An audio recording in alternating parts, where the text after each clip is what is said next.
But certainly we're hopeful that that reason will rule, and people will see how effective these vaccines are. Again, 95% of deaths since May have been amongst unvaccinated people in the state. So those are deaths that don't have to happen, hospitalizations that don't have to happen.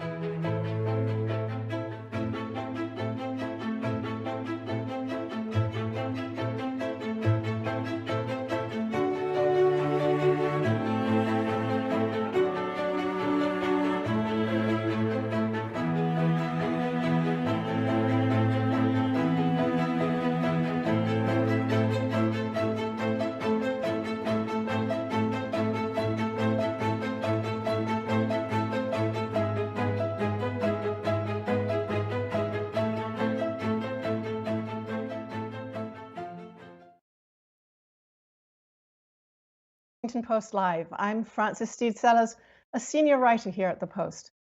Today we're continuing our Leadership During Crisis series, and I'm delighted to welcome Utah Governor Spencer Cox. Governor Cox, a very warm welcome to Washington Post Live. Good morning, Frances. It's great to be with you. Well, I want to start with some difficult topics. I know that you're grappling with twin crises in Utah, the COVID crisis and also the drought. And let's start with the drought. Possibly the worst in 30 or maybe even 50 years. What actions have you taken to help people cope? Sure. So you're right. It's the worst drought in Utah since at least 1956, and maybe in the history, at least the recorded history of the state. As mentioned in the lead in there, I've issued 3 executive orders in the state that have significantly reduced the amount of water that we're using in state facilities. We're also working with our water districts to do the same. There are water restrictions now in every water district in the state of Utah, and we're looking at long-term changes as well that we can implement, working with the legislature to change some of the requirements. We have many cities and towns in Utah where we require actually unnecessary lawn and grass, trying to change that, incentivize turf replacement, and significantly reduce water usage here in the state. We're also looking at the importance of storing more water. Utah is the fastest growing state in the nation. The last census confirmed that. Over the past 10 years, no state's population has grown more per capita than the state of Utah. And so we know as we continue to grow in an arid state like Utah, we have to conserve water more, but we also have to store more water. The people that settled these lands understood that. They built reservoirs that have lasted for generations and made it possible for us to survive and even thrive in this area. And we have to do more of that. And those are conversations we're having with the Biden administration. Utah is also a farming state, and you're from a farming family. Is there enough water now to grow crops and feed farm animals? Yeah, unfortunately, that's where we are really struggling the most.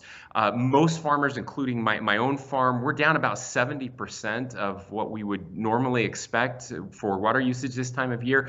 Many of us have chosen just not to water. You know, in my case, about half my farm, we haven't watered at all. So there is no crop production on that, and that chain impacts the animals that we feed, which then impacts, of course, the price of meat and the price of food here in the state and certainly across the West, and those impacts will ripple across the country and parts of the world. So that's something we're deeply concerned about. We're working with our farmers, working with the Department of Agriculture to make sure that they can survive this year. And this is what's hard about this is it's back to back. Last year, when there was more water, although the drought started last year, COVID hit, and there was major disruption in supply chain, which hurt the price of meat for farmers, poultry as well as beef in our state, where we have a lot of poultry and beef. And so 2 bad years in a row makes it really tough for farmers, and we need to make sure that they can survive and make it to next year, and hopefully this drought will recede by then. So neither of these crises respect borders. You can have a state, but a virus crosses state borders, as we know, and also drought is not going to affect one state only. What kind of advances have you made in terms of water storage, working with the states around you and your fellow governors? So we're having lots of conversations about that. We're part of the Colorado River Compact, and this is something that for over 100 years has been very successful. These multi-state compacts that have allowed us to store water in some states that is then distributed throughout the West. And so we have the upper basin states, like Utah is mostly an upper basin state. We cross two basins, but we work very closely with Wyoming and Colorado and other upper basin states, and then the lower basin states like Nevada and California. And of course, those are rapidly growing areas in the desert as well. And those compacts have served us well. And unfortunately, there's not as much water as was planned. And so those negotiations will continue over the next few years as that compact is up for renewal, making sure that we're looking at and anticipating the water we have, the water we might not have as climate continues to change. Can we increase storage capacity? Where will that storage take place, and how will those water rights be affected? So you mentioned climate right now. What role does climate change play in the disaster you're facing at the moment? Well, there's no question. I mean, the data is very clear that the climate is warming, and that is playing a role. So you have weather patterns that are different than climate, obviously, and we've certainly had drought forever in the West. There is no average in the West. It seems like we're flooding or we're in drought. But what we do know is that over the past decade, especially, we have seen fairly significant warming in the West, and so that is exacerbating these periods of drought that we're now experiencing. And you're right, drought does not respect borders. Most of the West is in drought right now. We're continuing to see that, and so again, we have to plan accordingly in multiple ways. One, doing what we can to improve climate, and that's a long-term issue, right? I mean, changes we make today that will be impacted in 20 or 30 years, but also in the short term. And that's where we really need to focus right now, is making sure that, again, that we're conserving, that we're storing water so that we have water for the next 5 years. You have made efforts to reduce state emissions, I know. How receptive are the people of Utah to those sorts of messages? You know, it's coming along, and like everything else, change is difficult, and it takes time. But we've been very fortunate here in the state of Utah to have a receptive audience. And what I can tell you is, while the climate piece has been a little slower to come, what has been really impactful, we live in a basin. We have mountains surrounding, especially the Salt Lake Valley, what we call the Wasatch Front, Utah County, Salt Lake County, Davis County, and Weber County, which is where the 85 to 90% of the population of Utah resides. And during the winter months, because of the landscape here, the topography, when cold air is here and warm air moves in, it traps the cold air underneath, and what we call an inversion, and nothing can escape that. And so any pollution that happens during that time gets trapped in that high pressure and creates terrible air. And nobody likes those days. It's ugly, it's dark, it's colder. So you can go to Park City and it'll be 50 degrees, and in downtown Salt Lake City it'll be 25 and just nasty. And because of that, we've had pressure on bipartisan pressure, both Republicans and Democrats coming together to reduce emissions, especially during those times. And because of that, we've made major strides. Our air is cleaner now in Utah than it's really been in the last 50 years at least. And that's great news for Utahns, but that also has an impact on those emissions that can affect climate. And so we've made major progress, and we still have work to do. You've also, I believe, asked people to pray for rain, and I'd like you to talk a little bit about balancing that scientific message with the religious message you've been putting out. Sure. I believe both of those messages are critically important. We have to do our part, and that's why we are working so hard, especially on the conservation message right now. We have bills that are being drafted with the legislature to improve conservation in the state, looking at removing unnecessary grass in businesses and churches, an area where the grass isn't used. It's purely there for looks. We think there are lots of things that we can do to reduce that. But I'm unabashedly, I'm a religious person. I am who I am, and I've been very clear about that with people. Utah is full of religious people who believe in a higher power, and the one thing that we can't control is the weather and those weather patterns. And so I've asked that we petition deity. We have a long history of that here in the state of Utah, of governors in times of drought or times of crisis who have asked the citizens to petition deity, whatever you believe in, whatever God you believe in, or whether you believe that in karma or the universe, or that it's conspiring in our favor, that we put those positive energies into one positive change in ourselves, and then a hope that a higher power can help us through these difficult times. You've also asked for federal resources. What have you asked for, and what have you got? What progress have you seen there? Yeah, so we work in any time of drought. There are drought programs with the federal government. Those have been around for generations, and so we will utilize those drought resources again, specifically with our farmers and agriculture and those that are struggling there.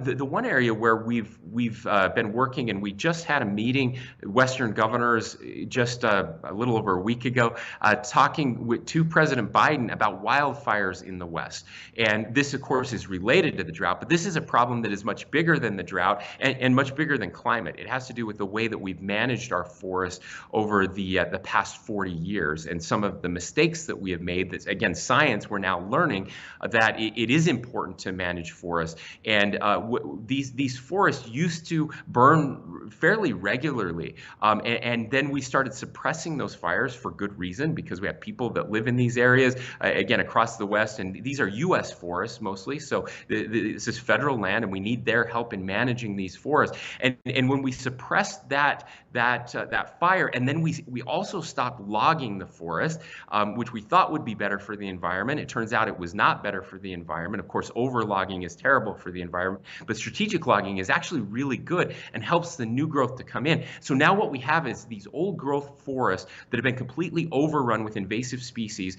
There has not been a renewal process on there, and they're just a tinderbox. Beetle kill, it's devastating when these giant wildfires, of course, California and Oregon have seen it most, and it's been really nice now to see Democrats and Republicans working together, understanding that we need to have controlled burns, that we need to have mechanical clearing of forests so that new growth can come in. And the areas where we've done that, wildfires have reduced dramatically, and that's where we're asking for help from the federal government to be able to partner on these projects to help manage the health of our forests.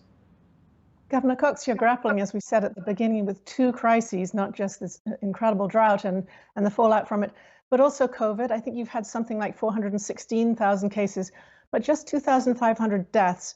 What has gone right so far about the way you have managed COVID in Utah? Well, that's a great question, and a question that nobody ever asked. We always get asked about what's gotten wrong, and we're certainly always willing to talk about that. But I do think there are some very positive things that have come from this.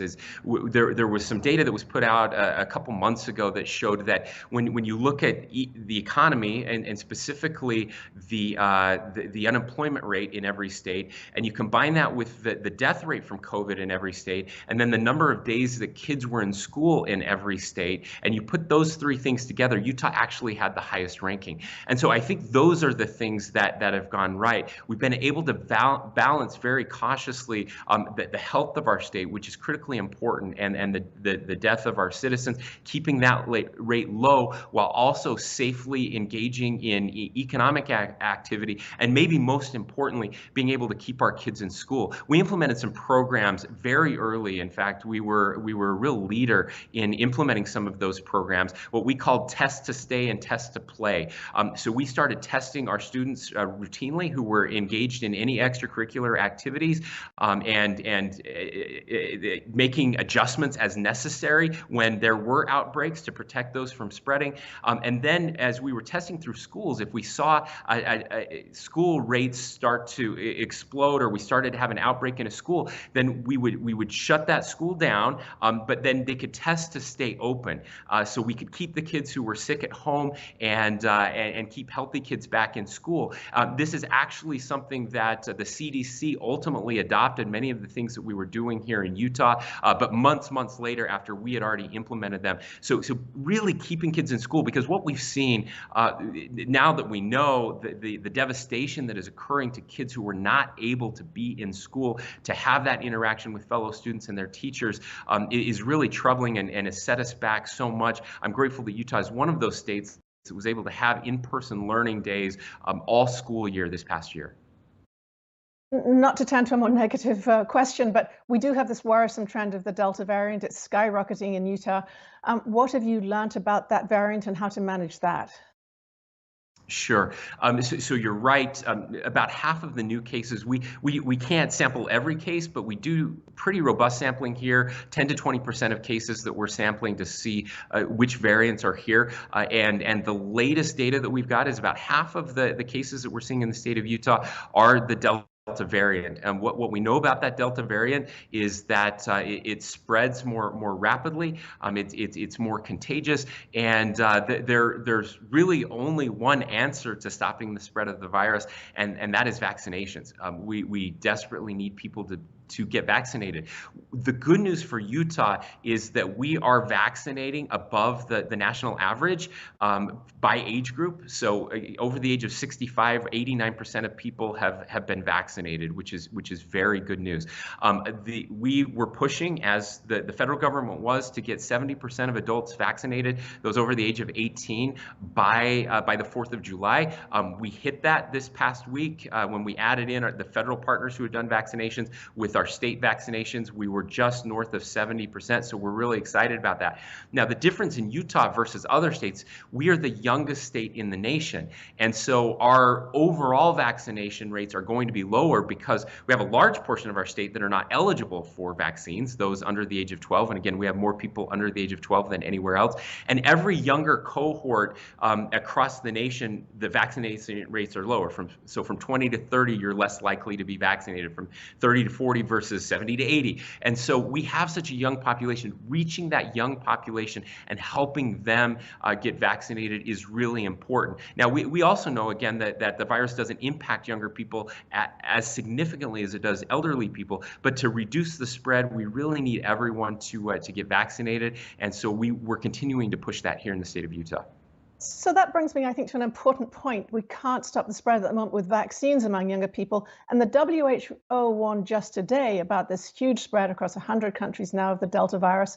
When the virus is spreading, there are more opportunities for mutations.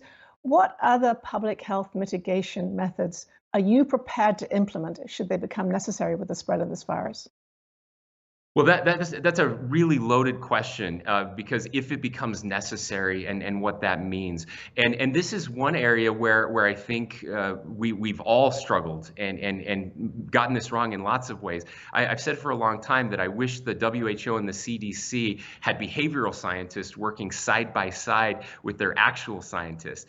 This is one of the issues we had and in fact, I was the one on a call with President Biden that said, Mr. President, we have people that are getting vaccinated. We need to start acting like it, and he agreed, and we saw a change with the CDC within the week.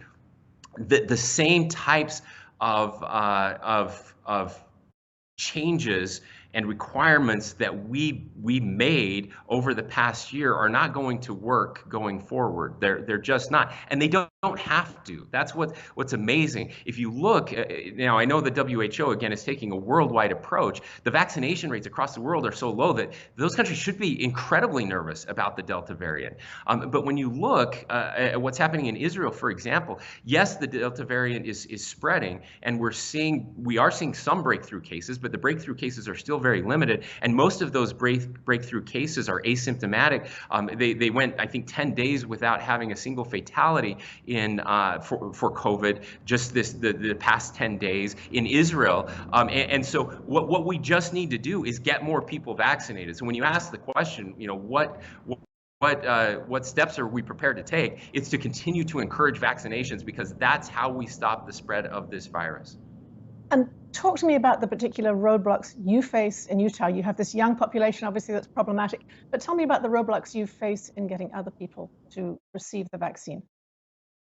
Sure. So we've known from the beginning, and as a nation, we're facing this as well. That we have certain communities that are just more difficult to get vaccinated. Some of them logistically, although that's changing now. The vaccines are available. We have mobile vaccine clinics that are ubiquitous throughout the state. It's never been easier to get a vaccine. But certainly some of our multicultural communities, it's been difficult. We have a very large Latino population here in the state of Utah, approaching about 15% now.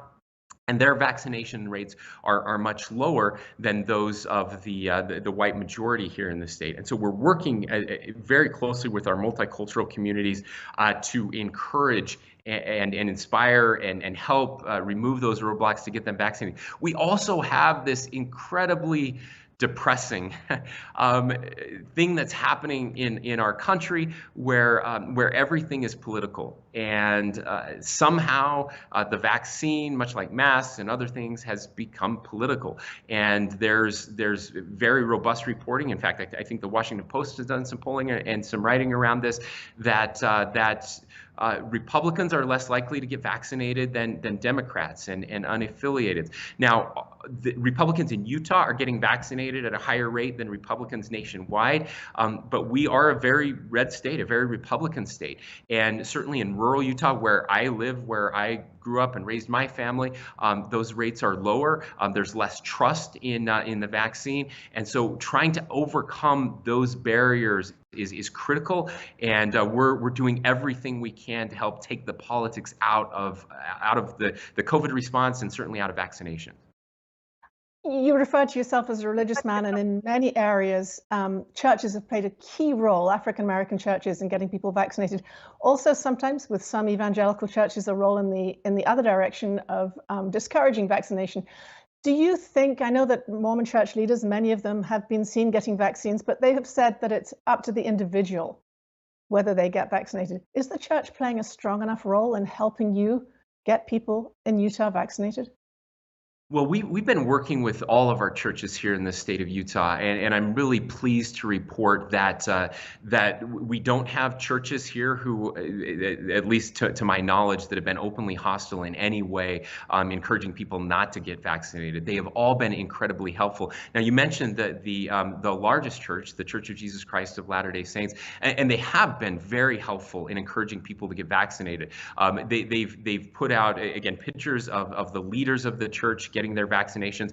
The prophet of the church, the president of the church, is a medical doctor. In fact, a world-renowned physician who pioneered heart transplants here in the United States and across the world. And so he understands explicitly the importance of this vaccine. In fact, he said that this is what we've been praying for, that this is the miracle that we needed and that we've hoped for. They've been very encouraging. In fact, that same language where they do say that it is of course every individual's responsibility to make that decision, they explicitly encourage people to get vaccinated. So they didn't just say, you know, it's up to you, whatever you want to do. They said, we think you should do this, but we recognize that you have that choice, which is the right answer. I mean, every state recognizes that people have that choice. And so we think so. They have allowed vaccine clinics to happen, our mobile vaccines in parking lots of churches in rural Utah, which again is a very explicit message of their tacit support for what's happening there. And so we appreciate that. But we're doing that with our Black churches. We're doing that with our Latino churches as well. But the answer is, I would love any support any religious person can give us. We'll take every ounce of it they're willing to give.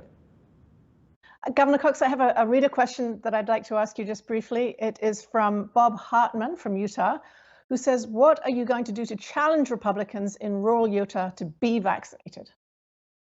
Well, I'm going to do just that, and I have done that very explicitly, and that is to challenge Republicans in rural Utah to get vaccinated. Again, we know there's only so much we can do, but we're going to do all of that we can. We're going to continue to encourage. We're looking at incentives. We've talked to the legislature about that. That's something that would have to come through the legislature to see how we're looking at other states, at the successes that they've had with some of those, working with the private sector as well to see if there are some ways to incentivize people. But I've said all along, I think the best incentive is not dying. I think the best incentive is not being hospitalized. It's been so sad to hear stories, people I know personally and their families, as they've talked to us about how they were wrong about choosing not to get vaccinated. They've had a loved one who has died. They've had a loved one who has been hospitalized, who is now a COVID long hauler, and they could have gotten that shot. It was so easy, and they chose not to, and now they have deep regrets and wish that they had done that. And so I think those stories will also start to permeate and hopefully encourage people. I wish we didn't have to have those stories, but again, anything we can do to encourage people to get vaccinated, we're willing to go there.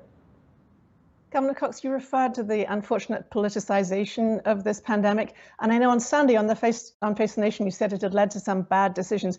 Can you tell me now what some of those bad decisions were in the last 15 months? Well, sure. I think, this is not novel. I think these bad decisions have been well reported. I've already talked about one, and those are the decisions not to get vaccinated. I think those are very bad decisions. Certainly, the bad decisions on the right, I think, have gotten a lot of attention, and rightfully so. I try to be a Republican who is self-aware and recognizes when we make mistakes and can do better. Certainly, we saw this with masks and the pushback. But I like to remind people that trust is so important, and we have lost some trust. Some of it unfairly, but some of it fairly. I remember being very early on a call. We were trying to encourage people to wear masks early on, and we received enormous pushback from the medical community, from epidemiologists, from physicians, telling us that masks didn't work and that we shouldn't be encouraging people to wear masks, that it would give people a false sense of security, and that it was a really bad idea.